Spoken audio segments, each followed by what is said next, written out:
Hello दोस्तों, नमस्कार। मैं शीर सिंह आप सभी का स्टडी ऑल टाइम में स्वागत करता हूं। कैसे हैं दोस्तों हमारी चल रही थी परसेंटेज की सीरीज़, जिसमें हमने प्रीवियस ईयर के क्वेश्चन कर रहे हैं। और उस प्रीवियस ईयर क्वेश्चन में हमारी एक क्लास हो गई जिसमें हमने कुछ क्वेश्चन किए हैं। आज हम कुछ क्वेश्चन और करेंगे, देखेंगे किस तरह के क्वेश्चन बनते हैं। तो आप पढ़ते रहिए और हम आपको पढ़ाते रहेंगे। देखिएगा, आज पहला क्वेश्चन लिखते हैं। चलिए नोट करिए। देखिए दोस्तों, ये है हमारे क्वेश्चन प्रीवियस ईयर के। क्वेश्चन नंबर 1 करते हैं सॉल्व। क्या कह रहा है, एक टोकरी में से रखे आमों में से 20% खराब हैं। यदि इस टोकरी में खराब आमों की संख्या 35 है तो कुल आम बताइए। देखिए, सीधा सीधा कह रहा है कि जो रखे आम हैं टोकरी में 20%, वो क्या है, खराब हैं। और संख्या जो दी है वो भी खराब की ही दी है। ठीक है, जो संख्या दी है वो भी खराब की ही दी है। तो अब क्या करेंगे, जब संख्या 20 खराब की दी है तो हम कह सकते हैं कि जो 20% का जो मान है वो 35 के बराबर है। यानी जो खराब हैं 20% खराब हैं और खराब की संख्या कितनी है, 35। यानी 20% का मान कितना है, 35। अब हमें कितना पूछा है, तो कुल आम। तो कुल आम का मतलब है कि 100% आम पूछे उसने, कितने होंगे। तो 100% कैसे आएगा। आप कहोगे सर इधर कर दो 5 का गुणा। 20 में जब 5 का गुणा होगा तो कहोगे आप 100 आ जाएगा। तो आप कहोगे इधर भी कर दो 5 का गुणा। जब इधर 5 का गुणा करोगे तो 30 × 5 कितना, 150, और 25 कितना हो जाएगा, 175। यही हमारा क्या है, आंसर है। कह रहा है कि एक टोकरी में खराब आमों की संख्या 20% है, तो 20%, और कितने खराब, 35। तो 20% का मान कितना है, 35। तो हमें निकालना है कुल आम। तो कुल आम कितने, 100%। 100% कैसे आएंगे 20 में, तो इसमें 20 में 5 का गुणा करके आएंगे, तो इधर भी 5 का गुणा करेंगे। तो 35 में 5 का जब गुणा करेंगे तो आएगा 175 के बराबर। अब ऐसे ही अगला क्वेश्चन कह रहा है कि एक कामगार के वेतन का जून व जुलाई का अनुपात कितना है, 5/2:9/4 का अनुपात है। तो बताइए जुलाई का वेतन जून की तुलना में कितना कम है, यानी कम पूछा है। देखिए क्या पूछा है, कम। वो कह रहा है कि जून और जुलाई, आप मान के चलिए, आइए आपका जून है और ये है आपका जुलाई। क्या कह रहा है, 5:2, वो 5/2 अनुपात कितना है, 9/4। मैं आपको कहूँ ये भिन्न रूप से हटा के इसको पूर्ण रूप बनाना है, तो आप कहोगे सर 4 का गुणा कर दो। जब मैंने इधर 4 का गुणा किया तो ये 4 से 4 कैंसिल हो जाएगा, और ये 4 का गुणा करेंगे इधर तो ये कैंसिल हो जाएगा 4 से, और ये 2 बार जाएगा, तो कितना हो जाएगा, 10:9। कितना हो जाएगा, 10:9। अब वो कह रहा है कि जो जून का वेतन, बताइए जुलाई का वेतन जून की तुलना में कितना कम है। तो जो जुलाई का वेतन है वो जून की तुलना में, अब आप देखो कि ये क्या है, जुलाई का है और ये जून का है। तो आप कहोगे सर जून का कितना है, 10 है, और जुलाई का 9 है। कितना कम है, आप बोलोगे 1 कम है। अब 1 कम है, किस पे कम है वो, आप कहोगे 1 कम है सर, वो 10 पे कम है। 1 कम किस पे कम है, 10 पे कम है। अब 1/10 को क्या लिखते हैं हम, 10%। या हम कह सकते हैं इसमें गुणा कर दो, कितना, प्रतिशत के लिए निकालेंगे, अगर प्रतिशत निकालेंगे तो गुणा करेंगे 100 का, और ये 0 से 0 कैंसिल, तो कितना आ जाएगा, 10%। और यही हमारा आंसर। क्या कह रहा है कि एक कामगार के वेतन का जून व जुलाई का अनुपात 5/2:9/4 है। तो हमने देखा इसको भिन्न रूप में था, इसको पूर्ण संख्या में बदला तो 10:9 आ गया। तो देखा जुलाई का वेतन 10 की तुलना में 1 कम है। 1 कम है किसकी, 10 की तुलना में। अब 1/10 को ही हम लिखते हैं 10%, या हम गुणा करें 100 का, तो 0 से 0 कैंसिल, कितना आ गया, 10%। अब देखिए क्वेश्चन नंबर अगला ये है। क्वेश्चन नंबर अगला क्या कह रहा है, यदि किसी एक संख्या का 50% किसी अन्य संख्या का 1/3 है। देखिए इसको समझिए, ये बहुत अच्छा क्वेश्चन है। यदि किसी एक संख्या का 50% किसी अन्य संख्या का 1/3 है और इन दो संख्याओं का अंतर 7 है, तो संख्याओं का गुणनफल ज्ञात करिए। देखिए कह रहा है यदि किसी संख्या का 50%, वो कह रहा है कि यदि किसी संख्या का 50%, अब 50% को आप क्या लिखोगे, 1/2 लिखोगे, नहीं लिखोगे। कह रहा है यदि किसी संख्या का 50%, यदि वो कह रहा है कि यदि वो संख्या है 2, कितनी, यदि वो संख्या है 2 तो उसका 50%, यानी उसका 50% मतलब 1। कह रहा है यदि किसी संख्या का 50%, तो यदि संख्या वो कितनी है, 2 है, यानी 50% का मतलब है आधा, तो 2 का 50% कितना हो जाएगा, 1 हो जाएगा।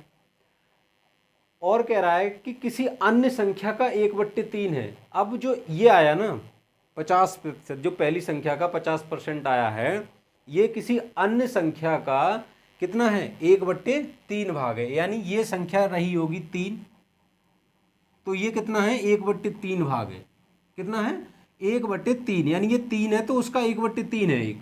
देखिए आप, ये भी कंडीशन क्या हो गई और ये भी कंडीशन, दोनों फुलफिल हो गई, नहीं हो गई।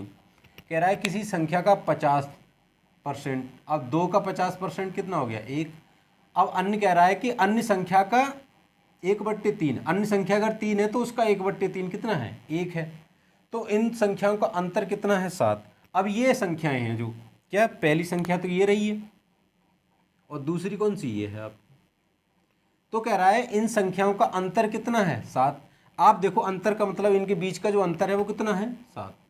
आप कहोगे सर 7 नहीं, अंतर कितना है, इनके बीच का 1 है, इनके बीच का अंतर 1 है, लेकिन क्वेश्चन में कितना दे रहा है, 7।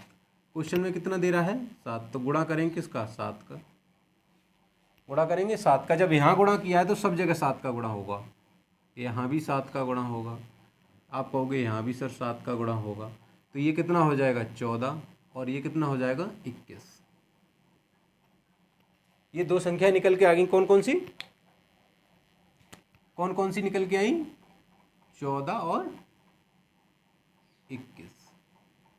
अब जो संख्या निकल के आई है तो पूछ रहा है तो इन संख्याओं का गुणनफल होता है, ये कितना होगा। जब आप इन संख्याओं का गुणनफल निकालेंगे तो 14 × 21 करेंगे तो इनका जो आएगा, एक बार 14 4, और ये कितना हो जाएगा, 28 और 1 29, कितना हो जाएगा, 294। बहुत अच्छा क्वेश्चन था ये, नोट करिए इसे। कह रहा है यदि किसी एक संख्या का 50%, यदि वो संख्या 50% को पहले हम सबसे पहले 1/2 लिखेंगे, यदि वो संख्या 2 रही होगी तो उसका 50% कितना, 1। अन्य संख्या का 1/3 है, यदि अन्य संख्या 3 रही है तो उसका 1/3 कितना है, 1 है। फिर कह रहा है जो संख्याएं हैं हमारी, मान लीजिए संख्या हमारी क्या निकली, 2 और 3, उनका अंतर कितना है, 1 है। क्वेश्चन में कह रहा है अंतर 1 नहीं 7 है, तो इसमें 7 का गुणा किया तो हर जगह 7 का करना पड़ेगा। तो ये संख्या पहली कितनी आई, 14, और दूसरी 21। अब वो पूछा जो संख्या निकल के आई है इनका गुणा कितना होगा, 294। देखिए ये है अगला क्वेश्चन। क्या कह रहा है, एक इमारत में 2 BHK और 3 BHK फ्लैट है। कोई मतलब इमारत है उसमें 2 BHK और 3 BHK फ्लैट हैं, और उसमें कुल जो फ्लैट हैं वो 160 फ्लैट हैं, ठीक है। यदि 45% फ्लैट 3 BHK हैं तो 2 BHK फ्लैट की संख्या बताइए। अब इसमें देखिए 2 BHK फ्लैट हैं और है 3 BHK। अब वो कह रहा है जो 3 BHK फ्लैट हैं वो कितने हैं, 45%, 45। और एक इमारत में आप कहोगे कि सर दो ही तरह के फ्लैट हैं, एक 2 BHK और 3 BHK। तो मैंने आपसे कहा कि यदि 45% जो हैं वो 3 BHK फ्लैट हैं, तो आप कहोगे सर जो बचे हुए हैं ना वो 2 BHK होंगे, यानी बचे कितने हैं, 55% बचे हुए हैं, 55% बचे हुए हैं। आप कहोगे कि सर ये टोटल जो फ्लैट है ना वो कितने हैं, 160। टोटल 2 BHK और 3 BHK कितने हैं, 160 हैं, जिसमें 45% क्या है, 3 BHK और 55% 2 BHK। तो पूछा क्या है, तो 2 BHK फ्लैट की संख्या बताइए। अब 45% तो पूछा नहीं है, उसने पूछा है 55% का मान, तो 160 का 55% निकाल दो यहाँ बस। 160 का 55%, 55% का मतलब होता है, अगर ये परसेंट हटाएंगे तो इस पर नीचे करेंगे 100 का भाग। अब ये देखिए ये से ही कट गया। अब ये देखिए आप कितना लिख सकते हैं इसको, 16 इंटू 5 कितना हो जाएगा, 0, 8 बचा, 16 पंजे 80 और 8 88 हो गया, और नीचे कितना है 10 है, तो ये 0 से 0 कैंसिल, कितना आ गया बच्चे आंसर 88। यानी जो 88 जो फ्लैट है ना वो क्या है 2 BHK हैं। कितने हैं 2 BHK हैं। 2 BHK फ्लैट कितने हैं 88। समझ में आ गया। देखो 3 BHK फ्लैट कितने हैं 45%, तो बचे हुए क्या होंगे 2 BHK होंगे। 2 BHK कितने 55%, टोटल कितने हैं 160, तो 160 का 55% निकाल देंगे। 160 का जब 55% निकाला तो कितना आ गया 160 इंटू 55 डिवाइड बाई 100, तो ये आ गया कितना 88 फ्लैट 2 BHK। देखिए आप इसको बढ़िया से कराया है और आप इसको नोट करिए अच्छे से, और मैं लिखता हूँ और कुछ क्वेश्चन आपके लिए, तब तक आप इसको नोट करिए।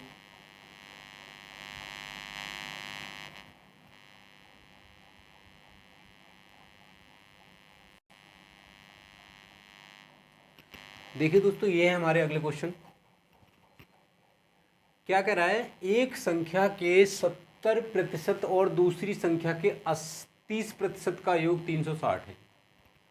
यदि इन दो संख्याओं के योग का 20% 160 है तो दूसरी संख्या का 2/5वां भाग बताइए। आया क्वेश्चन समझ में। देखिए सॉल्यूशन करते हैं इसका। कह रहा है एक संख्या के 70% और दूसरी संख्या के 30% का योग 360 है। यदि इन दो संख्याओं के योग का 20% 160 है तो दूसरी संख्या का 2/5 भाग बताइए। देखिए इस क्वेश्चन को हम करेंगे एलिगेशन से। अब इसमें योग की बात हो रही है, दो संख्याओं के योग की बात हो रही है। ये कह रहा है कि यदि इन दो संख्याओं के योग का 20% 160 है, आप 20% का मान क्या है, यानी कह सकते हो आप 20% का मान क्या है 160 है, तो आप कहोगे सर 100% का जो मान होगा वो कितना होगा 800 होगा, गुणा 5 होगा, इधर भी 5 गुणा हो जाएगा। यानी जो दोनों संख्याओं का जो कुल योग होगा वो कितना होगा 800 होगा।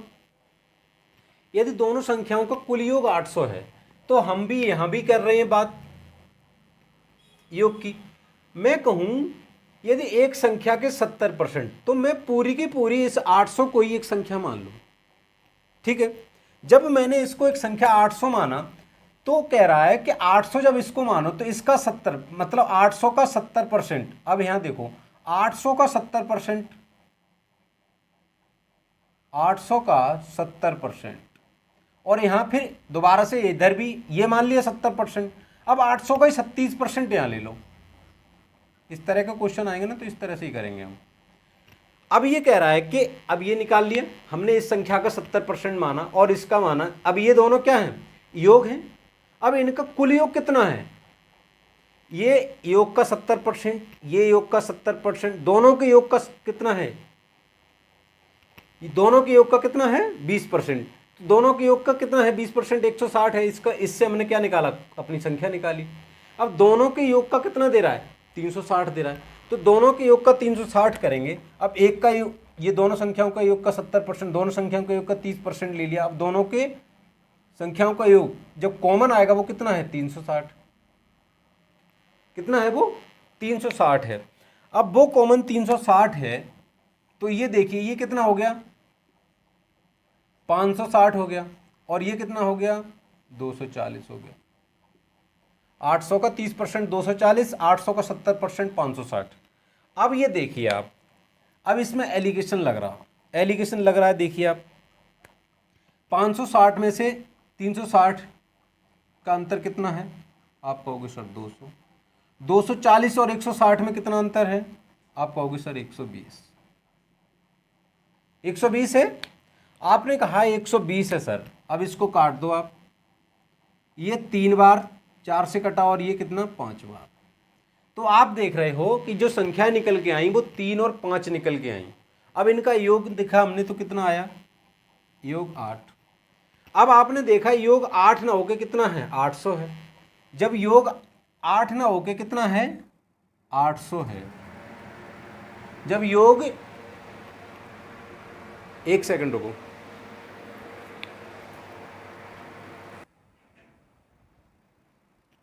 देखिए क्या कह रहा है कि जो योग है वो 8 ना होके कितना, 800। कितने गुणा पे बैठा है ये, आप कहोगे सर 100 के। जब ये 100 के गुणा पे बैठा है तो ये 3:5 है, तो ये भी 100 के गुणा पे बैठे होंगे। तो कह सकते हैं हम पहली संख्या 300 और दूसरी संख्या 500। 3:5 है ना, तो इधर भी 100 का गुणा होगा 3 और 5 में। 3 और 5 में यदि यहाँ भी 100 का गुणा होगा तो आप ये देखिए, ये अब मैं यहाँ लिख देता हूँ 3:5। अब ये 3:5 में इधर भी 100 का गुणा हो जाएगा दोनों में, तो ये हो जाएंगी 300:500, पहली संख्या दूसरी संख्या। अब इसमें कह रहा है कि तो दूसरी संख्या का 2/5, पहली संख्या कौन सी है, ये है पहली संख्या और ये दूसरी संख्या। अब उसका पूछ रहा है कि 2/5, तो 500 का 2/5 पूछ रहा है। निकाल दो, 500 से 500 कैंसिल, वो 5 से 5 कैंसिल, 100 बचा, 100 का कितना हो जाएगा, 2 बार मल्टीप्लिकेशन कितना हो जाएगा, 200। यही हमारा क्या है, आंसर। यहाँ जगह कम होने की वजह से मैंने थोड़ा शॉर्ट किया है। आप देखो मैं समझा देता हूँ आपको। एक संख्या के 70% और दूसरी संख्या के 30% का योग 360 है। अब योग पे बात हो रही है, दोनों के योग पे बात हो रही है, तो हम इसमें लगा देंगे एलिगेशन। तो हमने देखा कि इन दो संख्याओं के योग का 20% 160 है, तो 20% 160 है, टोटल संख्या कितनी होगी, 800। तो आपने देखा 800 का 70% योग के रूप में बात कर रहे हैं, दोनों का योग ही ले लेंगे हम। दोनों का योग जब हमने लिया तो 800 का 70% 560, 800 का 30% 240। अब इनका टोटल योग कितना है, 360। अब हमने देखा 560 और 360 का अंतर जो है वो कितना है, 200 है, और 240 और 360 का अंतर कितना है, 120। अब 120 और 200 का जब अनुपात लिया तो वो 3:5 में आया, और यही 3:5 हमारी क्या है, संख्याएं हैं। तो इनका योग 8 है, 8 ना होकर कितना होना चाहिए, 800। तो करेंगे गुणा 100 का, तब जब इसमें गुणा 100 का करेंगे तो 3 और 5 में भी गुणा 100 का करेंगे। जब इन 3 और 5 में गुणा 100 का किया तो ये 300 और 500 बन गई। 300 और 500 बनने के बाद ये पहली संख्या 300, दूसरी संख्या कितनी होगी, 500। अब वो पूछ रहा है दूसरी संख्या का 2/5 भाग बताइए। तो दूसरी संख्या का 2/5 यानी 500 का 2/5 भाग, तो 5 से 5 कैंसिल, बचा कितना, 100। 100 का गुणा होगा 2 में तो कितना हो जाएगा, 200। यही हमारा क्या है, आंसर है। अब आपको समझ में आ गया होगा। अगला क्वेश्चन है, यदि एक संख्या के 60% को 120 में जोड़ा जाता है तो परिणाम वो ही संख्या है, तो वह संख्या कौन सी है। देखिए इसका एक और भी क्वेश्चन आया है प्रीवियस ईयर में इसी तरह का, वो आगे मिलेगा तो करेंगे उसको, या शायद हमने पीछे स्किप कर दिया है, वो इसलिए स्किप किया है मैंने, चलो आगे बताएंगे। तो अब वो छुटा हुआ क्वेश्चन रहा पीछे, तो आप वो कर लेना इसको। जब भी ये ऐसा क्वेश्चन दिखे तो आप देखना सबसे पहले इस पे जाना, ऑप्शन पे। आपको इस तरह, अब x मान के करोगे वैसे भी हो जाएगा, लेकिन आपको क्या करना है, ऑप्शन पे जाना है। सबसे पहले क्लिक करेगा ऑप्शन। यदि एक संख्या के 60% को, अब कोई संख्या है मान के चलिए, उसका 60% अगर जोड़ते हो उसी में, क्या कह रहा है कि एक संख्या को 60% को 120 में, मान लिया कोई संख्या 120 दी है, अब एक संख्या और दी है उसका 60%, मान लिया कोई संख्या थी 100, अब उसका 20%, अब उसका 20% आपने लिया और 20% जोड़ दिया। अब दिया है कि 80 आगे की संख्या है, उसमें अगर 20% जोड़ दोगे तो क्या वही संख्या मिल जाती है। यानी 100 थी, 100 संख्या थी आपकी, मैंने बोला 100 संख्या है आपकी और उसमें 20% आपने लिया और 80 में जोड़ दिया, तो यहाँ से 100 लिया, 100 में से 20% और 100 में से 20% लिया कितना, 20, और वो 80 में जोड़ दिया, तो 80 में जब 20 जाके जोड़ा तो वो 100 बन गया। यानी वही बात कह रहा है ये कि जिस संख्या से हम ले रहे हैं और उसका वो अगली संख्या में जोड़ रहे हैं तो वही संख्या में मिल जा रही है। तो ये है बस क्वेश्चन। तो इसके लिए हम करेंगे, सबसे बेहतर रहता है हमारा तरीका ऑप्शन।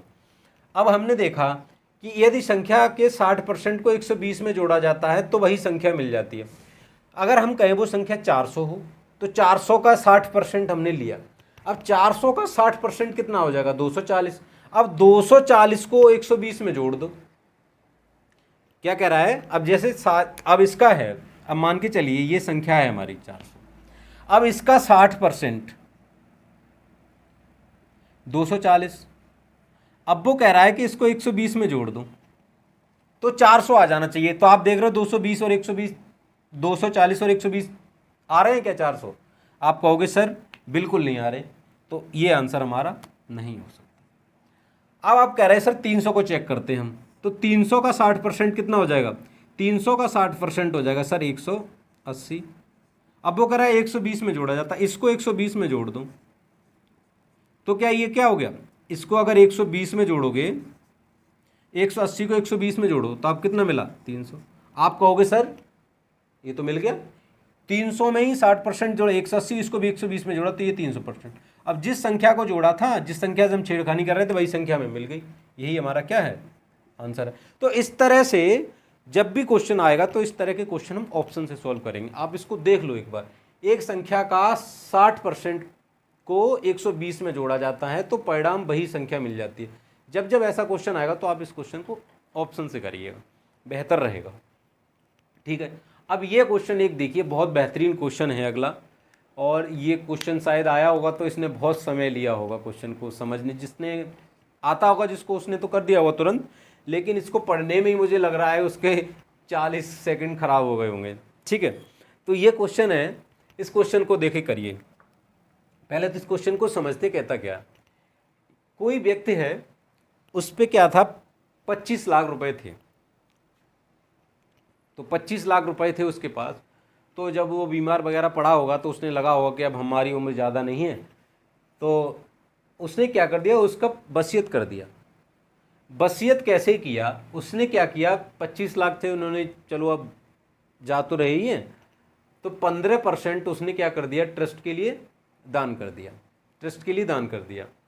बस शेष राशि को वो विभाजित करता है अपने बच्चों में, बेटों में और पत्नियों में। कैसे करता है देखिए, वो इस तरह विभाजित करता है कि उसकी पत्नी और 2 बेटियों को समान हिस्सेदारी, कि उसकी पत्नी और 2 बेटियों, ये समान, पत्नी में नहीं है, ये जो 2 बेटियां हैं ना उनको आपस में समान मिलता है, और 3 बेटों में प्रत्येक बेटे को बेटी का 1.5 गुना मिलता है। अब भैया बेटे को ज़्यादा दिया जा रहा है तो बेटी को जितना मिलता है उसका 1.5 गुना मिलता है बेटे को, और कह रहा है यदि पत्नी को बेटी का 2 गुना मिलता है, तो बेटी का 2 गुना मिलता है किसको? बेटी का 2 गुना मिलता है उसकी पत्नी को, यानी इनके बच्चों की माँ को। तो वो अपनी पत्नी को बेटियों का देता है कितना? 2 गुना, और लड़के को देता है बेटियों का 1.5 गुना। तो आप यहाँ पे बेटियों को बीच कॉमन ले लो, बीच में हमने बेटियों को रखा, तो बेटियों का 2 गुना तो दे रहा है किसको? प्रत्येक बेटी का 2 गुना दे रहा है किसको? पत्नी को, और बेटे को दे रहा है कितना? 1.5 गुना। तो आप यहाँ पे देखिए कितने बच्चे, कितने? 3 तो इसके बेटे हैं, 2 बेटियां और 1 पत्नी, यानी आप कहोगे इसने, ये अपनी धनराशि है इसकी, इसने इस धनराशि को 6 भागों में डिवाइड किया है, जो 85% बची हुई धनराशि है इसकी, जो 85% इसकी धनराशि जो बची हुई है उसको इसने किसने में डिवाइड किया है? ये इतना छोटा रख लो, ज़्यादा बड़ा नहीं। ठीक है, अब वो कह रहा है कि पत्नी को कितना देता है? बेटियों का 2 गुना। अब देखिए, अब मैंने माना यहाँ पे ये इसकी बेटी है, और ये इसकी बेटी है, और ये इसकी पत्नी, और ये बेटा 1 हो गया, ये बेटा दूसरा हो गया, ये बेटा तीसरा हो गया। अब वो कह रहा है कि बेटी का 1.5 गुना, मैं कहूँ अगर बेटी को 2 हिस्सा मिलता, यानी 2 रुपये मिलते हैं उसको, मान के चलिए, तो इसको भी 2 रुपये मिलते हैं। अब वो कह रहा है बेटी का 1.5 गुना मिलता है, अब 2 का 1.5 गुना कितना हो जाएगा? 3। तो बेटे को 3 मिलता है, इस बेटे को भी 3 मिलता है, इस बेटे को भी 3 मिलता है। अब वो कह रहा है पत्नी को मिलता है 2 गुना, तो बेटी को 2 मिल रहा है, अब पत्नी को कितना मिलता है? 4। देखिए अब समझ में आ गया। यदि मैंने माना कि बेटी को 2 रुपये मिल रहे हैं तो इस बेटी को 2 मिलेंगे, अब इसका 1.5 गुना किसका मिल रहा है? इसको मिल रहा है। अब ये क्या है? इसको 3 मिल रहा है, इसको 3 मिल रहा है, और ये पत्नी को 4 मिल रहा है। ये जो 85% जो बचा हुआ है ना, उसका डिस्ट्रीब्यूशन हो रहा है। तो आप कह सकते हो 2% इसको मिला, 2% इसको, तो 3% मिला इसको, 3% इसको, 3% इसको, तो 4% मिला इसको। बेटी का 1.5 गुना मिल रहा है बेटों को, और बेटी का 2 गुना मिल रहा है किसको? पत्नी को। तो आप देख रहे हैं जो इनका टोटल हुआ ना, 2, 8, 8 और 9 कितना हो गया 17, यानी 17 जो टोटल हुआ ना, ये जो टोटल हुआ 17, आप कह सकते यही सर 85 के बराबर है, यही 85% के बराबर है। तो मैं कहूं आपको एक बराबर जो है वो 5% के बराबर है। जो 17 जो मान आया वो 85% को ही तो डिवाइड कर रहे हैं हम सब में, तो आप 17 बट पाया, तो 17 को ही तो हम 85 मान रहे हैं। जब 17 को 85 मान रहे हैं तो एक को मानेंगे 5। अब वो कह रहा है यदि पत्नी को बेटी का दोगुना मिलता है तो पत्नी का हिस्सा बताइए, तो एक का 5%, तो पत्नी कितनी है 4, तो पत्नी को जो 4 मिल रहा है, तो एक का जब 5 है तो 4 का कितना हो जाएगा 20%। वो कह रहा है कि पत्नी का हिस्सा बताइए, तो अब पत्नी का हिस्सा जो मिल रहा है ना 85% में, तो वो कितना मिल रहा है 20%। अब वो कह रहा है तो पत्नी का हिस्सा बताइए, किसमें से 25 लाख जो रुपए थे उसमें से पत्नी का हिस्सा कितना है, तो 25 लाख में मिल कितना रहा है टोटल 100% में, तो इसको 20% मिल पा रहा है। अब 20% मिल पा रहा है इसको 100% में पत्नी को, तो 20% किसका 25 लाख का। जब 25 लाख का 20% निकालोगे तो कितना आ जाएगा, 25 लाख का 20% आप निकालोगे तो कितना आ जाएगा 5 लाख आ जाएगा। 25 लाख का आप निकालोगे 20%, तो 20% डिवाइड बाई 100 करेंगे परसेंट हटाने की, तो ये 5 कटा और ये कितना 5 बार, तो आंसर कितना आ गया भैया आपका 5 लाख। यही हमारा आंसर है। इसको एक बार और देख लीजिए, बहुत बेहतरीन क्वेश्चन था। यदि व्यक्ति के पास 25 लाख रुपए थे तो उसने 15% तो ट्रस्ट में दान कर दिया, उसकी तो बात ही नहीं हो रही। अब बचा जो 85%, उसको इसने इस तरह से डिवाइड किया, तो मैंने मान लिया कि बेटी को 2 मिल रहा हो 2%, और बेटी को इस 2% इसको मिला होगा, तो बेटे को मिल रहा है इसका 1.5 गुना, तो यानी इनको 2 मिल रहा है तो इसको 3 मिल रहा होगा, तो इस पत्नी को मिल रहा है इसका 2 गुना, तो इसको कितना मिल रहा होगा 4, तो टोटल मिला कितना इनको 17, और यही 17 का मान किसके 85% के बराबर है। जब ये 85% के बराबर, तो एक का मान कितना 5% के बराबर है। जब ये 5% के बराबर है तो आप कहोगे पत्नी का कितना 4 है, तो जब एक का मान 5% है तो 4 का मान कितना हो जाएगा 20%, यानी कुल धनराशि का 20% किसको मिल रहा है पत्नी को। कुल धनराशि है कितनी, अब आप कहोगे कुल धनराशि है सर 25 लाख, तो 25 लाख का 20% कितना हो जाएगा 5 लाख। यही हमारा आंसर है। इसको आप नोट करिए। लिखते हैं कुछ और क्वेश्चन।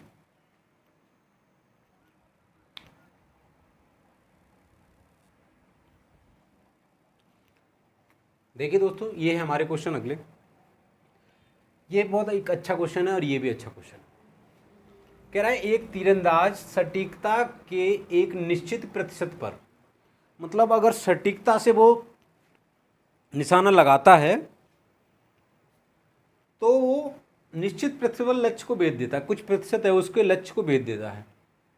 यदि मौसम तूफानी हो जाता है, तूफानी मौसम हो गया, तो उसकी सटीकता 20% कम हो जाती है, यानी मौसम खराब हो जाता है तो उसका जो निशाना है वो 20% कम लगता है।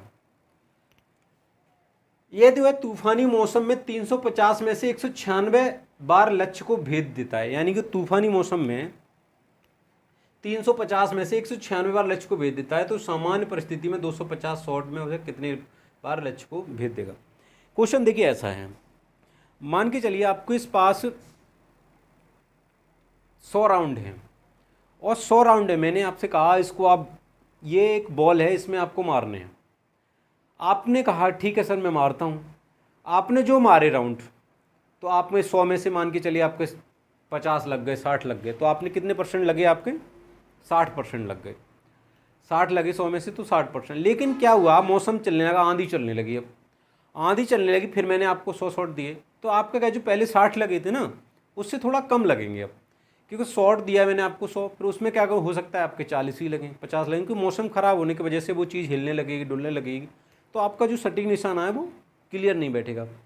तो उसी तरह से ये क्वेश्चन है, वो कह रहा है, देखिए अब वो कह रहा है कि तीरंदाज सटीकता के एक निश्चित प्रतिशत पर लक्ष्य को भेद सकता है। यदि मौसम तूफानी हो जाता है तो उसकी सटीकता 20% कम हो जाती है। अब ये है सटीकता।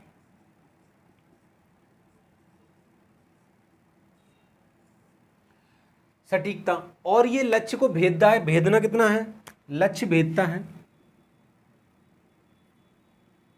लक्ष्य भेदना। वो कह रहा है कि सटीकता 20% कम हो जाती तो 150 में से 196 लक्ष्य को भेदता है। मतलब अगर उसकी 100% रही होगी तो 20% वो कम कह रहा है, कम हो जाती, तो हो जाती कितनी, 80%। और लक्ष्य को भेदता है वो 350 में से 196, तो लक्ष्य का भेदने का परसेंट कितना निकाले, तो आपने देखो इसका 196 है, अगर लक्ष्य भेदने का परसेंट निकालोगे तो आप ये कितना निकलेगा, लक्ष्य भेदने का परसेंट निकालोगे तो आप ये निकालोगे, इसमें करो 100, इसमें जब 100 किया आपने तो ये आ गया कितना, 1960 डिवाइड बाई 35। अब इसको काट लो आप, इससे काटो, पहले 7 से काटो, तो 7 2 बार 14 और 5 कितना, 7 8 56, 280 और ये 5 बार, तो 280 को आप डिवाइड करो 5 से, तो 5 और कितना बचाया 3, तो 5, तो कितना आ गया तुम्हारा, ये आ गया आपका 56%। यानी वो सटीकता अगर 80% रखता है तो जितना लक्ष्य भेद रहा है वो कितना, 56% लक्ष्य को भेद रहा है। यानी अगर वो सटीकता रखता है अपनी कितनी, सटीकता रखता है अपनी 80%, तो लक्ष्य को भेदता है वो कितने, 56%। मैं कहूँ अगर वो सटीकता 80% न रखे, कितनी रखे, 100% रखे। अगर आप कहोगे सटीकता 80% न रखे, वो कितना रखे, 100% रखे। अगर आप कहो कि ये सटीकता 80% नहीं 100% होनी चाहिए, तो 100% के लिए पहले आप क्या करोगे, इसका 8% हमने इसका या 10% इसका निकाला, तो इसका 10%, 80% 56 है तो 10% कितना हो जाएगा, 8 का भाग इधर दिया तो 8 का भाग इधर भी दे दोगे आप। अब इसको मैं दूसरी तरीके से, साफ तरीके से लिख देता हूँ, इसको मैं हटा रहा हूँ, ठीक है। अब ये तो काटना तो अब देख लिया आपने, अब इसको मैं लिख रहा हूँ यहीं पे, यहीं को लिख दे रहा हूँ इसको 56, यानी इसका एक 350 196 क्या है, 56%, ठीक है। इसको सही से करते हैं, 80% सटीकता रहती है तो लक्ष्य को भेदता है वो 56%। मैं कहूँ अगर 10% सटीकता रहे तो लक्ष्य को कितना भेदेगा, 8 का भाग दिया तो यहाँ भी 8 का दो आप, तो आप कहोगे सर 7%, 7%। अब मैं कहूँ सटीकता रहे 100%, आप कहोगे ठीक है सर 100%, तो इधर 10 का गुणा किया तो इधर भी 10 का गुणा करेंगे तो कितना हो जाएगा बच्चे, 70। यदि सटीकता 100% रहती है तो लक्ष्य को भेदता है वो 70%।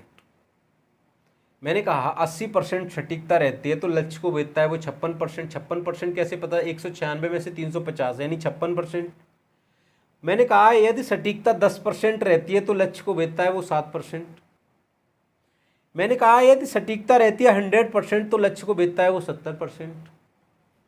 अब वो कह रहा है कि वो 70% लक्ष्य को भेदता है, तो इससे 250 शॉट में वह कितने लक्ष्य भेदता है, सटीकता रहे कितनी, 100% सटीकता रहने पर 250 शॉट में कितने लक्ष्य को भेदता है। तो अब इसका 250 का क्या निकाल देंगे, लक्ष्य भेदना ही तो पूछ रहा है वो, तो 250 का निकाल देंगे कितना।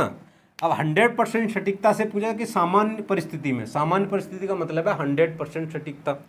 अब 100% सटीकता तो 100% है, तो 250 शॉट तो उसको दिए गए, तो लक्ष्य को 250 शॉट अगर सामान्य परिस्थिति रहती है तो 250 में से वो 70% क्या मारेगा, सटीक निशाने मारेगा। तो 250 का 70%, यही होगा 250 का 70%। लक्ष्य तो 70% भेजता है, जब 100% सटीकता रहती है उसकी तो 70% लक्ष्य को भेज देता है। अब उसको 250 शॉट दिए, उसमें से 70% शॉट ही तो जाके लगेंगे, तो 250 का 70%, 0 0 0 0। अब ये करो, अब 25 इंटू 7, 25 इंटू 7 कितना हो गया, 175। यही हमारा क्या है, यानी उसको जो 250 हमने तीर बाण उसको दिए तो उससे 250 में से कितने लगेंगे, 175 जाके सही लगेंगे। ठीक है, इसको एक बार और देख लो ना, समझ में आया हो तो।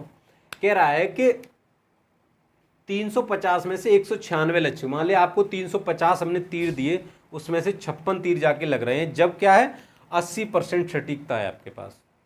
अब मैं कहूँ तो यदि 10% सटीकता है तो वो 7% लगेंगे जाके। मैं कहूँ 100% सटीकता है तो आप कहोगे 70% बाण लगेंगे जाके।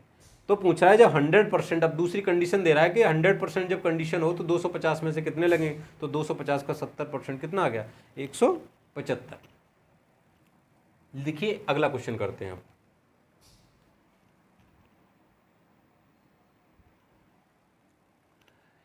प्रत्येक दिन जन्म लेने वालों की संख्या समान होते हुए जनसंख्या का प्रतिशत पता लगाए जिसका जन्म लीप वर्ष में फरवरी के अंतिम दिन आता है। अब ये है क्वेश्चन, प्रत्येक दिन जन्म लेने वालों की संख्या समान मानते हुए जनसंख्या का प्रतिवर्ष प्रतिशत पता लगाएं जिसका जन्म लीप वर्ष में फरवरी के अंतिम दिन आता है। अब ये देखिए लीप वर्ष है, सामान्य साल रही होती तो कितना दिन होते हैं उसमें 365। अब एक फरवरी का जो दिन एक बढ़ जाता है, यानी 28 की जगह 29 की फरवरी हो जाती है, इसलिए हमारे लीप वर्ष होते हैं और लीप वर्ष में एक दिन उसी प्रकार से बढ़ जाता है, तो वो 365 की जगह कितना हो जाता है, 366। ये आपको समझ में आ गया लीप वर्ष का, यानी लीप वर्ष की बात हो रही है तो यहाँ पे 366 की बात हो रही है। ये लीप वर्ष की यदि बात हो रही है तो यहाँ 366 की बात हो रही है। अब वो कह रहा है प्रत्येक दिन जन्म लेने वालों की संख्या समान मानते हुए, तो प्रत्येक दिन मान के चलिए आपने प्रत्येक दिन एक बच्चा जन्म लेता है, प्रत्येक दिन एक बच्चा जन्म लेता है। अगर वो एक एक दिन प्रत्येक बच्चा एक दिन में, तो फरवरी में पूरी अगर लीप वर्ष की बात करें तो पूरी साल में कितने बच्चे जन्म लिए होंगे। आप कहोगे सर 366 दिन है, तो 366 अगर प्रत्येक दिन एक बच्चा जन्म लेता है तो अब 366 बच्चों ने जन्म लिया होगा। जब 366 बच्चों ने जन्म लिया होगा तो वो पूछ रहा है कि जिसका जन्म लीप वर्ष के फरवरी के अंतिम दिन में आता है। अब प्रत्येक दिन एक बच्चा जन्म रहा है, यानी कि जो 29 तारीख रही होगी फरवरी को, उस भी एक ही बच्चा जन्मा होगा उस दिन भी। जब उस दिन एक बच्चा जन्मा होगा तो उस एक बच्चे का प्रतिशत बताओ जो पूरे साल में जन्मे हुए बच्चों के साथ है। अब आप देखो, अब 29 फरवरी थी, अब 29 फरवरी को तो एक बच्चा जन्मा,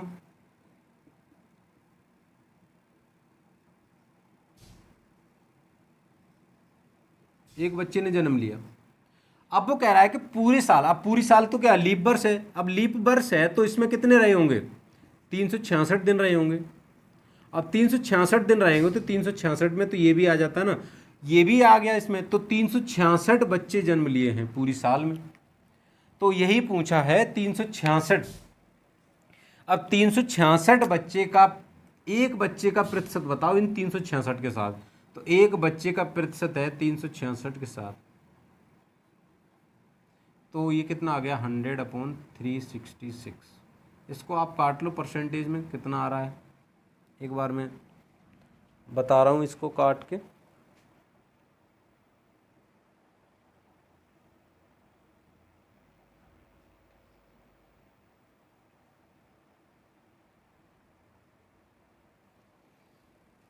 लगभग इसका आंसर आ रहा होगा 0.2732%। ये आप इसको काट लेना, ठीक है। तो ये है इसका आंसर। तो ये थे आज के हमारे कुछ क्वेश्चंस, और मिलते हैं अगली क्लास में वो और कुछ इसी तरह के बेहतरीन क्वेश्चन लाके, कुछ और इसी तरह के क्वेश्चन लेके आएंगे, और अगली क्लास में मिलते हैं। तब तक आप पढ़ते रहिए, मुस्कुराते रहिए। नमस्कार।